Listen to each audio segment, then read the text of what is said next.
What's going on, everybody? How you guys doing today? The tides are officially changing. The tides have officially changed in Rainbow Six Siege. Operation Shifting Tides is now out on all consoles across all platforms. With the release of Operation Shifting Tides, there's a lot to know coming to the season. There's a lot of changes and a lot of small little features that are changing in the game. So in this video, I'm just going to go over everything that is being implemented, that are coming to the game, that are going to be on the live build right now. So starting with the maps.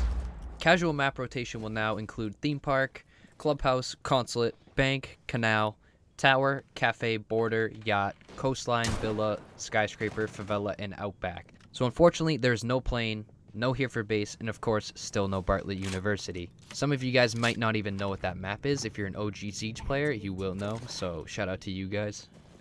Now for the ranked maps, they're all the same except Skyscraper is finally removed, and the Theme Park rework is live with this build. Now, honestly, I'm super excited that they removed Skyscraper. I was not a fan of that map. It was just way too hard to get into.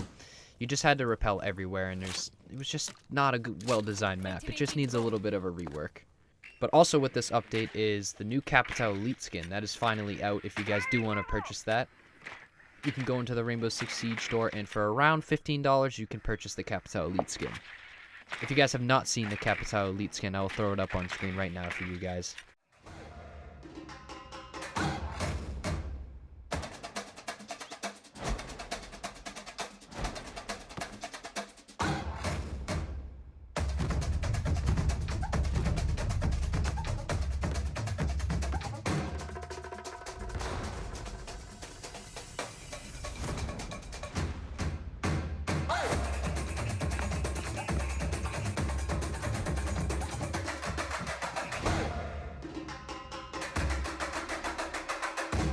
Now getting into some of the weapon balancing, Caveira's M12 got a buff with the damage from 36 to 40.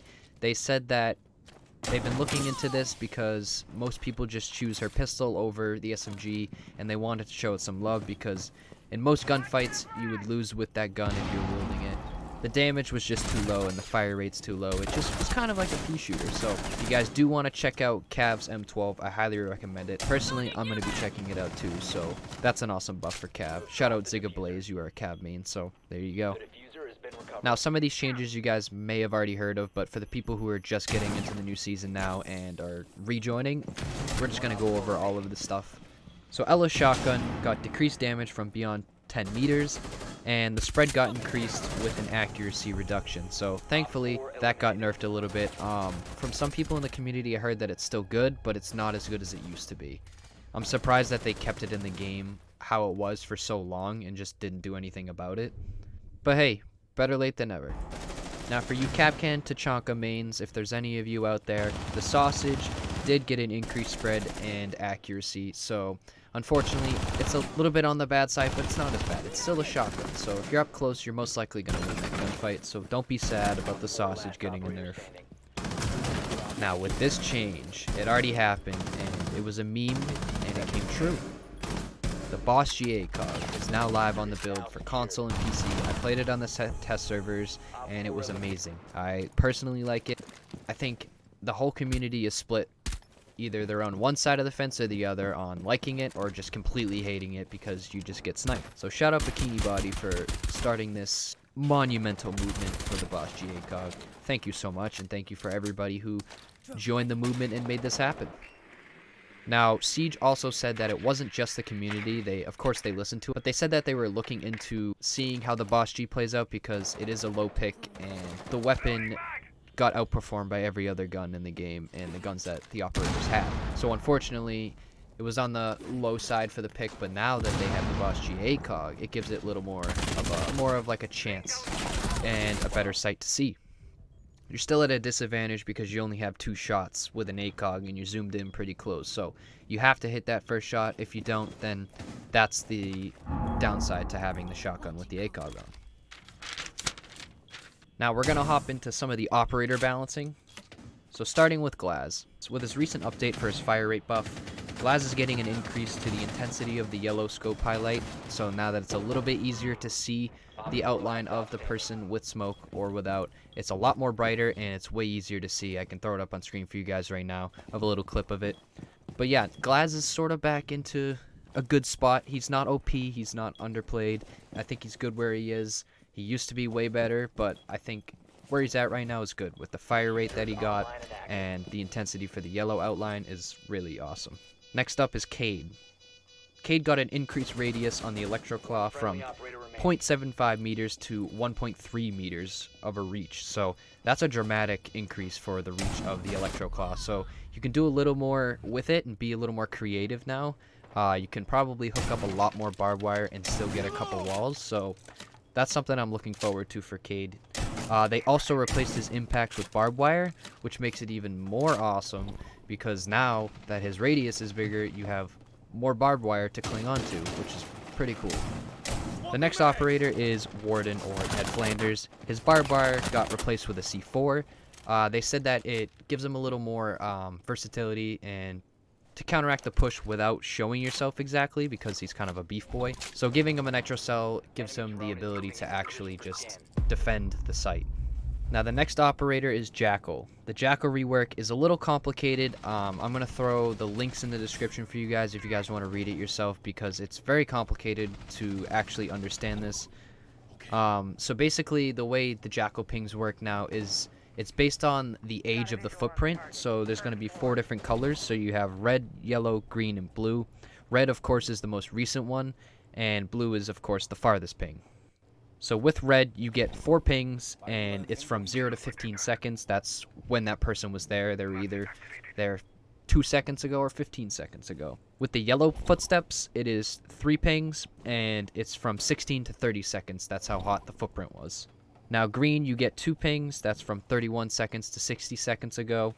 And the blue one is the farthest ping, and you only get 1 ping. That's with someone who was there from 61 to 90 seconds ago. So overall, they kind of rounded Jackal a little bit better to make people in the community less frustrated because the way that Jackal played was just really annoying. If you weren't Cav, it was super hard to counter him because you're always just getting pinged. He had so many pings and you could just give a call out and have your teammate go hunt the person down. I think that these footprints work a lot better and the age of the footprint is a better way to go. Now they also implemented limb penetration. So there's 3 categories. So no penetration at all means shotguns and machine pistols only. Simple penetration is ARs, submachine guns, and pistols. Full penetration is the chance for collaterals and doing more damage through the operators. And for that group, it's only DMRs and snipers. So Glazes, Kalis, Buck's DMR, and Doke's DMR. Now, if you're a console player, this does not apply to you. If you still want to hear it, you can just stay tuned for it. So they have been testing out on the test servers for PC the Vulkan Graphics API. So basically what this does is, well, the reason why they're doing this is because they're trying to implement it so that it can try and reduce the CPU and GPU usage by using dynamic texture indexing. So overall, the reason why they're doing this is to improve CPU and GPU performance because some people's computers do get a little tugs with the graphics and all that. So hopefully this on PC will make Siege a little more well-rounded out and give you a little more frames, hopefully make the game look a little bit better. But we'll kind of have to wait and see what exactly happens, and they're probably going to tweak it a little bit and they're going to change it up. So now that Operation Shifting Tides is in full effect, that's pretty much everything that came with Operation Shifting Tide. If you guys do want to stay updated with Rainbow Six Siege, I usually make update videos and patch note videos to keep everybody in the loop, because this game, you really need to know what changes, because it's really hard to understand the game at first, and if you don't even know the patch notes or anything that they change, then you're kind of screwed, because changing one operator can completely change the way you play the game, let alone changing maps. But if you guys did enjoy the video, do leave a like, and if you guys are curious about anything or confused on something, leave a comment and I'll try to get back to you. If you guys are excited for this season like I am, don't forget to leave a like. You guys are awesome and you guys have been killing it lately. I'm very excited for this season and next year for Siege. It's going to be very good. They're changing a lot of things, working around a lot of maps and changing people. I think that they're doing a phenomenal job and I hope that they keep it up. But yeah, thank you guys so much for tuning in. I hope that you have a wonderful day or evening wherever you are, and I will see you guys in the next video or stream. Peace out. Now actually, before I let you guys go, I forgot to tell you that Siege did make note of the debris issue, and if you hit a window and all that stuff, all the debris with walls and windows and everything, they did take note that that is an issue, and they're trying to find out a fix to see what will work the best for it. They don't know exactly what to fix yet, so just give it some time. If you are frustrated with the debris and somehow you just die through it, it's client side, so you don't know whether he's there or not. They are listening, and they are working their best to try to fix this and resolve all the issues, but they got a lot on their plate at the moment, so just give it some time, and everything to do with all of that will be fixed soon enough. So just bear with the devs, and don't stress them out, don't get mad at them, just let them do them, just give them good feedback, give them good criticism. Go on their Twitter, go on anywhere, and try to find like a support group and let them know what you're experiencing. The best way to do it is just to let them know what's happening, and they understand that the client-side debris is an issue. It's a major issue, so they're probably working on a fix, so just stay tuned. Now, I'll see you guys later. Now I'll let you go play Siege. Peace.